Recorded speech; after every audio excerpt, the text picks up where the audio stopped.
भगवते वासुदेवाय। भक्तजनों, अब मैं आपको श्रीमद्भागवत तृतीय स्कंध 20 अध्याय का श्रवण कराने चल रहा हूँ। ब्रह्मा जी की रची हुई अनेक प्रकार की सृष्टि का वर्णन आप लोग सावधान होकर सुने। शौनक उवाच महीं प्रतिष्ठा मध्यस्य सौते स्वायंभुवो मनुः कान्यवन्तिष्ठ द्वाराणि मार्गाया वरजन्मनाम। शौनक जी कहते हैं, सूत जी, पृथ्वी रूप आधार पाकर स्वयंभुव मनु ने आगे होने वाली संतति को उत्पन्न करने के लिए किन किन उपायों का अवलंबन किया।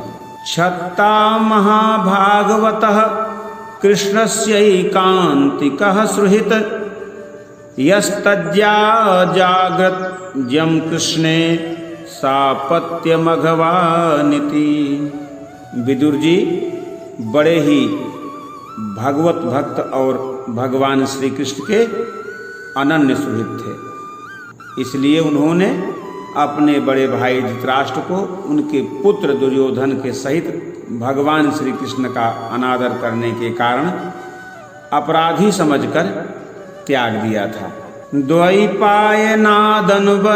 महित्वेतस्य देहजः सर्वात्मना श्रितः कृष्णं तत्पराश्चाप्यनुव्रतः किमन्वपृच्छन् मैत्रेयं विरजास्तीर्थसेवया उपगम्य कुशावर्त आसीनं तत्त्ववित्तमम्। वे महर्षि द्वैपायन के पुत्र थे और महिमा में उनसे किसी प्रकार कम नहीं थे तथा सब प्रकार भगवान श्री कृष्ण के आश्रित और कृष्ण भक्तों के अनुगामी थे। तीर्थ सेवन से उनका अंतःकरण और भी शुद्ध हो गया था। उन्होंने कुशावर्त क्षेत्र हरिद्वार में बैठे हुए तत्वज्ञानियों में श्रेष्ठ मैत्रेय जी के पास जाकर और क्या पूछा। तयोः संवदतोः सूत प्रवृत्ता है मलाह कथाः आपो गंगा इवाघग्निर हरेः पादाम्बुजाश्रयाः।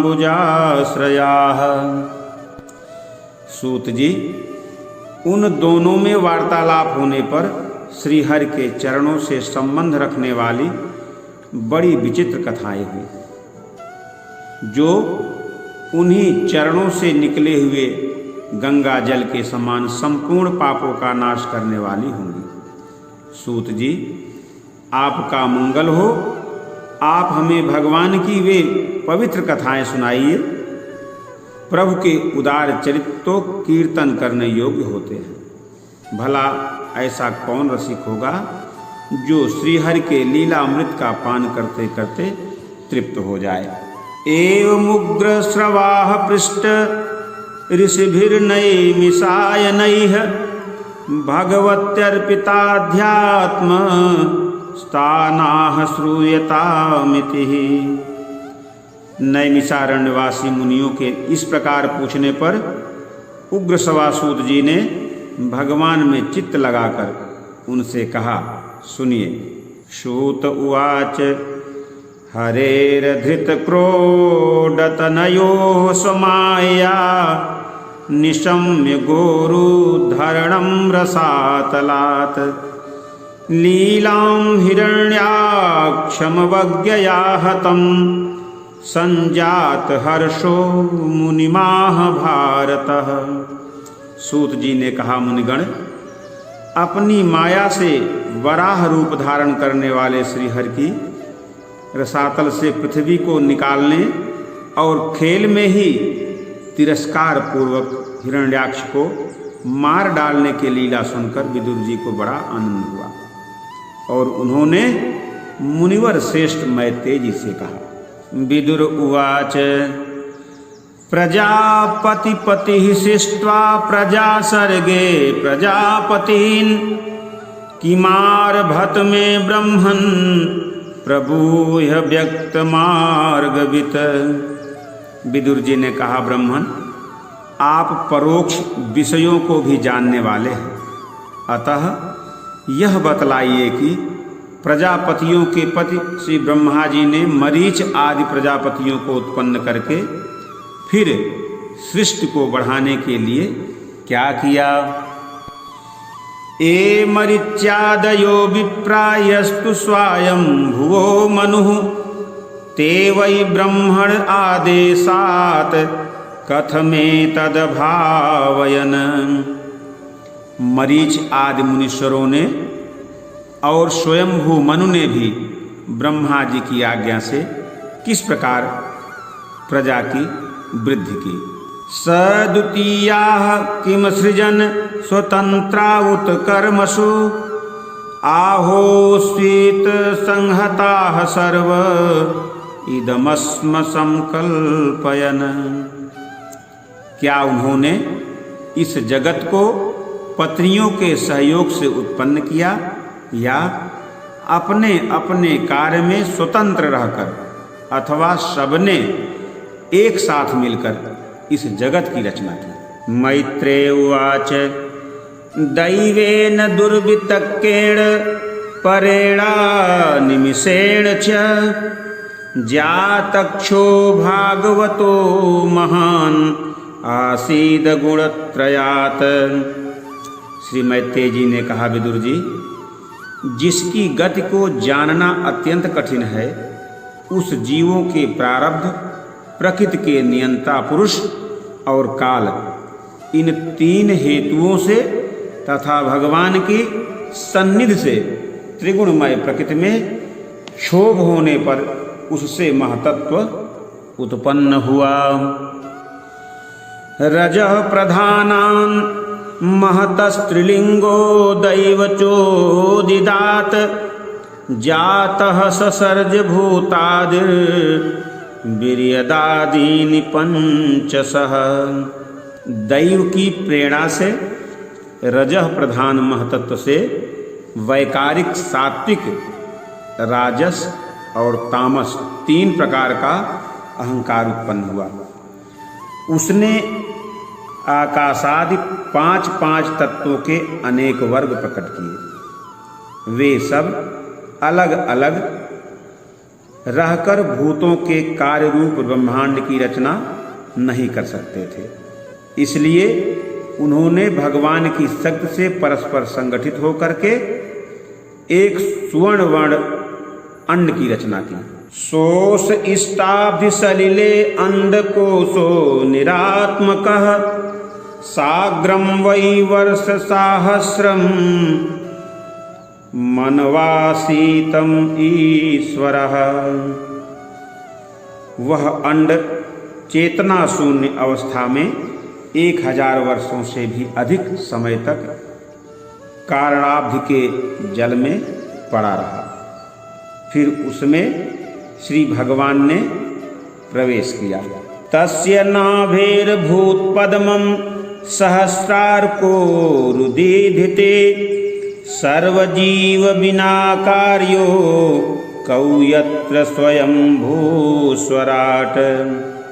उसमें अधिष्ठित होने पर उनकी नाभ से सहस्र सूर्यों के समान अत्यंत दीप्यमान एक कमल प्रकट हुआ, जो संपूर्ण जीव समुदाय का आश्रय था। उसी से स्वयं ब्रह्मा जी का भी आविर्भाव हुआ। शो अनुविष्टो भगवता यह से ते सलिलाशये लोक संस्थाम यथा पूर्वम निर्ममे संस्थया स्वया।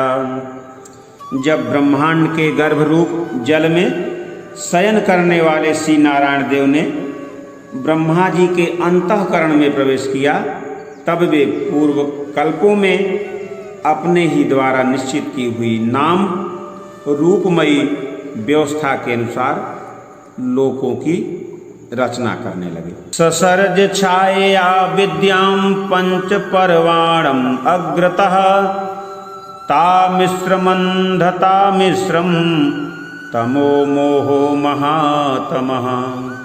सबसे पहले उन्होंने अपनी छाया से तामिश्र, अंधता मिश्र, तम मोह और महामोह, यूं 5 प्रकार की अविद्या उत्पन्न की। ब्रह्मा जी को अपना वह तमोमय शरीर अच्छा नहीं लगा, अतः उन्होंने उसे त्याग दिया। तब जिससे भूख प्यास की उत्पत्ति होती है, ऐसे रात्रि रूप उस शरीर को उसी से उत्पन्न हुए यक्ष और राक्षसों ने ग्रहण कर लिया। उस समय भूख प्यास से अभिभूत होकर वे ब्रह्मा जी को खाने को दौड़ पड़े और कहने लगे, इसे खा जाओ, इसकी रक्षा मत करो, क्योंकि वे भूख प्यास से व्याकुल हो रहे थे। देवस्तानाः संविघ्नो माम जक्षत रक्षत अहो मे यक्ष रक्षांसि प्रजायूयम बभूविथ। ब्रह्मा जी ने घबराकर उनसे कहा, अरे यक्ष राक्षसों, तुम मेरी संतान हो, इसलिए मुझे भक्षण मत करो, मेरी रक्षा करो। उनमें से जिन्होंने कहा खा जाओ वे यक्ष हुए, और जिन्होंने कहा रक्षा मत करो वे राक्षस कहलाए। देवताः प्रभयाया दिव्यन प्रमुखतो सृजत ते अर्हासु दैवयन्तो विशिष्टां ताम प्रभामः।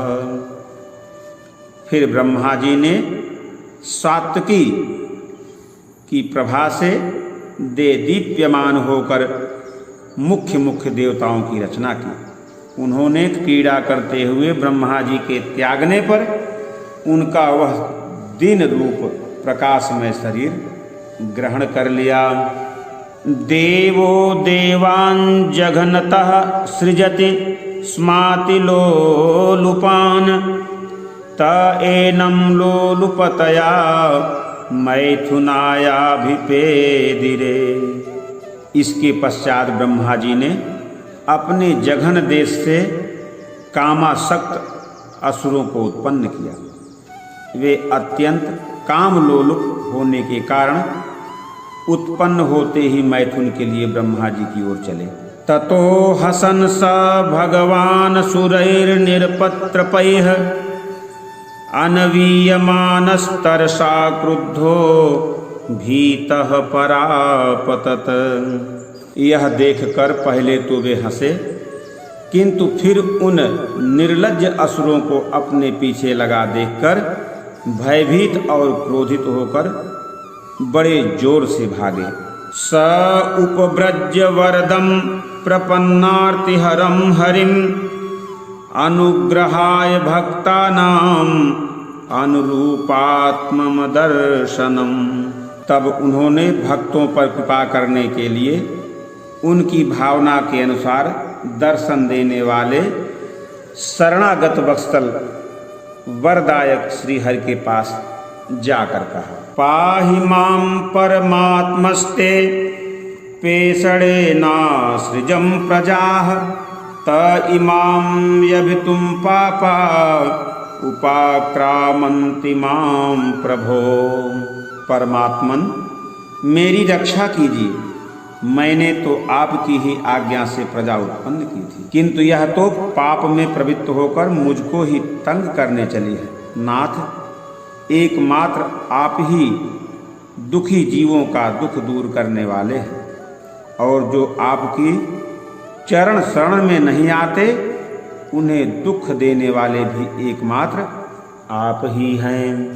शोवधार्यास्य कापर्ण्यं विविक्ताध्यात्म दर्शनः विमुञ्चात्मतनुं घोरा मृत्युक्तो विमोचः। प्रभु तो प्रत्यक्ष वत सबके हृदय की जानने वाले हैं। उन्होंने ब्रह्मा जी की आतुरता देखकर कहा, तुम अपने इस कामक्लुषित शरीर को त्याग दो। भगवान के यूं कहते ही उन्होंने वह शरीर भी छोड़ दिया। ताम कोणचरणाम्भोजां मद विहवल लोचनाम कांची कलाप विलसद्दु कुलक्षण रोधसम अन्योन्यस्येषयोक्तुम गनिरंतर पयोधराम सुनासाम सुविजाम स्त्रीहासलीलावलोकनाम। ब्रह्मा जी का छोड़ा हुआ वह शरीर एक सुंदरी स्त्री संध्या देवी के रूप में परिणत हो गया। उसके चरण कमलों के पायजेब झंकृत हो रहे थे, उसकी आंखें मतवाली हो रही थी और कमर करधनी की लड़ों से सुशोभित सजीली साड़ी से ढकी हुई थी। उसके उभरे हुए स्तन इस प्रकार एक दूसरे से सटे हुए थे कि उनके बीचों में कोई अंतर ही नहीं रह गया था। उसकी नासिका और दंतावली बड़ी ही सुघड़ थी तथा वह मधुर मधुर मुस्कुराती हुई असुरों की ओर हाव भावपूर्ण दृष्टि से देख रही थी। गुहंतीं व्रीडयात्मानं नीलालकवरूथनीं उपलभ्यासुराधर्म सर्वे सम्मुमुहुः स्त्रियम्। अहो रूपमहो धैर्यमहो अस्या नवं वयः मध्ये कामयमानानां कामेव विसर्पति।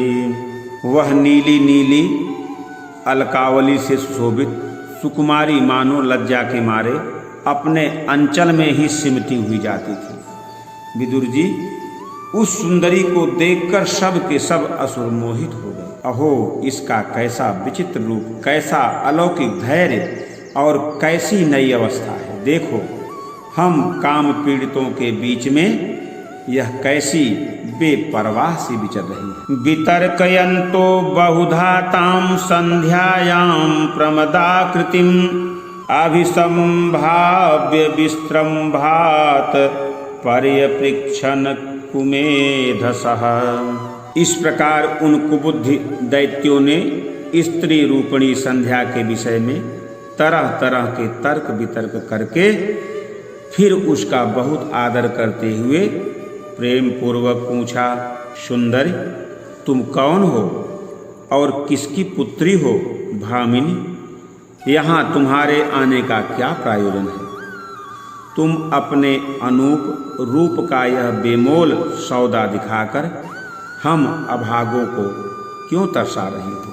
या वा काचित् त्वं बले दृष्टया संदर्शनं तव उत्सिनोषि क्षमाणानां कंदुकक्रीडया मनः।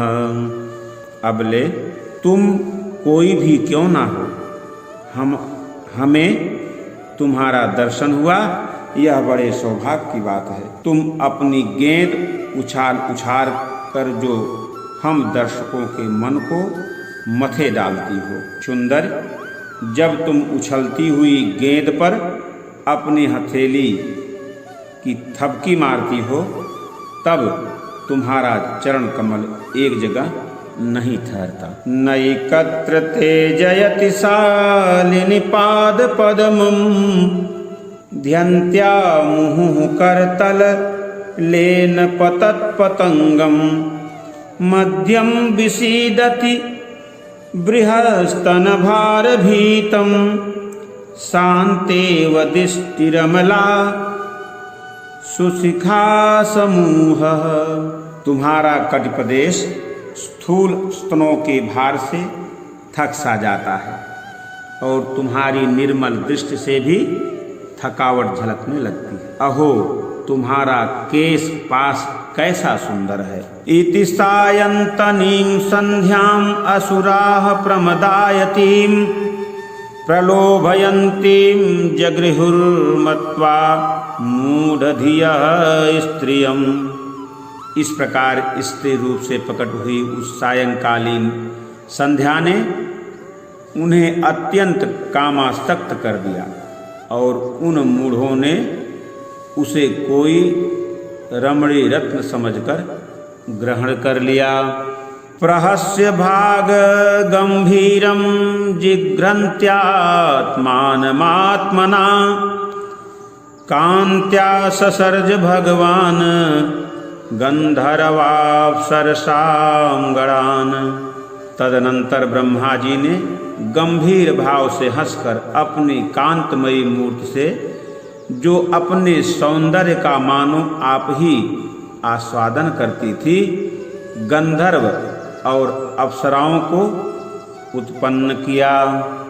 विससर्ज तनुं तां वैजोषनां कांतिमतीं प्रियां त एव चाददुः प्रीत्या विश्वावासु पुरोगमाः। उन्होंने जोस्रा चंद्रिका रूप अपने उस कांतिमय प्रिय शरीर को त्याग दिया। उसी को विश्वावसु आदि गंधर्वों ने प्रसन्नता पूर्वक ग्रहण किया। सृष्ट्वा भूत पिशाचांश भगवानात्मतीन्द्रिणा दिग्वाससो मुक्त केशान वीक्ष्य चामीलयत दृशो। इसके पश्चात भगवान ब्रह्मा ने अपनी तंद्रा से भूत पिशाच उत्पन्न किए। उन्हें दिगंबर वस्त्रहीन और बाल बिखरे देख उन्होंने आंखें मूंद ली। ब्रह्मा जी के त्यागे हुए उस जम्हाई रूप शरीर को भूत पिशाचों ने ग्रहण किया। इसी को निद्रा भी कहते हैं, जिससे जीवों को इंद्रियों में शिथिलता आती देखी जाती है। यदि कोई मनुष्य जूठे मुंह सो जाता है तो उस पर भूत पिशाचादि आक्रमण करते हैं। उसी को उन्माद कहते हैं।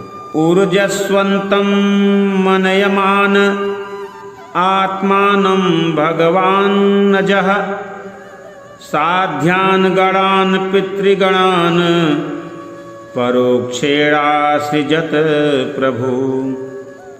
त आत्मसर्गं तं कायं पितरः प्रतिपेदिरे साध्येभ्यश्च पितृभ्यश्च कवयो यदि वितन्वते।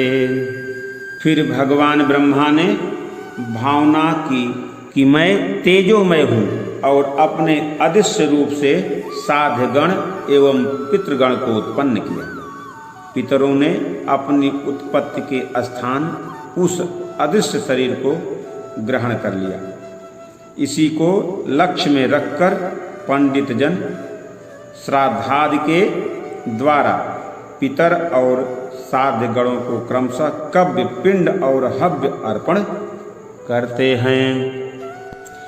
सिद्धान विद्यांधराश्चैव तिरोधानेव सोऽसृजत तेभ्यो अदादात्मानात्म अंतर्धानाख्यमद्भुतम्। अपनी तिरोधान शक्ति से ब्रह्मा जी ने सिद्ध और विद्याधरों की सृष्टि की और उन्होंने अपना वह अंतर्धान नामक अद्भुत शरीर दिया। एक बार ब्रह्मा जी ने अपना प्रतिबिंब देखा, तब अपने को बहुत सुंदर मानकर उस प्रतिबिंब से किन्नर और कम पुरुष उत्पन्न किए। उन्होंने ब्रह्मा जी के त्याग देने पर उनका वह प्रतिबिंब शरीर ग्रहण किया। इसलिए ये सब उषः काल में अपनी पत्नियों के साथ मिलकर ब्रह्मा जी के गुण कर्मादि का गान किया करते हैं। देहेन वै भोगवता शयानो बहुचिंतया सर्गे अनुपचिते क्रोधादुत ससर्जः तदवपुः। एक बार ब्रह्मा जी सृष्टि की वृद्धि न होने के कारण बहुत चिंतित होकर हाथ पैर आदि अवयवों को फैलाकर लेट गए और फिर क्रोधवश उस भोगमय शरीर को त्याग दिया। एहीयन्तामुतः केशा आयस्तेऽङ्ग्रजगिरे सर्पाः प्रसर्पतः क्रूरा नागा भोगोरुकन्धराः। उससे जो बाल झड़कर गिरे वे अहि हुए तथा उसके हाथ पैर सिकोड़कर चलने से क्रूर स्वभाव सर्प और नाग हुए, जिनका शरीर फण रूप से कंधे के पास बहुत फैला होता है। स आत्मानं मन्यमानः कृतकृत्यमिवात्मभुः तदा मनून् ससर्जान्ते मनसा लोकभावनान् तेभ्यः सोत्य सृजत्स्वीयं पुरः पुरुषमात्मवान् तान् दृष्ट्वा ये पुरा सृष्टाः प्रशंसुः प्रजापतिम्। एक बार ब्रह्मा जी ने अपने को कृतकृत्य सा अनुभव किया। उस समय अंत में उन्होंने अपने मन से मनुओं की सृष्टि की। ये सब प्रजा की वृद्धि करने वाले हैं। मनस्वी ब्रह्मा जी ने उनके लिए अपना पुरुषाकार शरीर त्याग दिया। मनुओं को देखकर उनसे पहले उत्पन्न हुए देवता गंधर्वादि ब्रह्मा जी की स्तुति करने लगे। अहो एतज्जगत्सृष्टः सुकृतं बत ते कृतं प्रतिष्ठिताः क्रियाः यस्मिन् साकमन्नमदामहे तपसा विद्यया युक्तो योगेन सुसमाधिना ऋषिर्हृषिकेशः ससर्जाभिमताः प्रजाः। वे बोले, विश्वकर्ता ब्रह्मा जी, आपकी यह मनुओं की सृष्टि बड़ी ही सुंदर है। इसमें अग्निहोत्र आदि सभी कर्म प्रतिष्ठित हैं। इसकी सहायता से हम भी अपना अन्न हविर्भाग ग्रहण कर सकेंगे। फिर आदि ऋषि ब्रह्मा जी ने इंद्रिय संयम पूर्वक तप किया, विद्या योग और समाधि से संपन्न हो अपनी प्रिय संतान ऋषिगण की रचना की। तेभ्यश्चैकैकशः स्वस्य देहस्यांशमदादजः यतत् समाधियोगर्धित ओ विद्या विरक्तिमत। और उनमें से प्रत्येक को अपने समाधि योग, ऐश्वर्य, तप, विद्या और वैराग्यमय शरीर का अंश दिया। श्रीमद्भागवते महापुराणे पारमहंस्यायां सहितायां तृतीय स्कंधे 20वाध्यायः।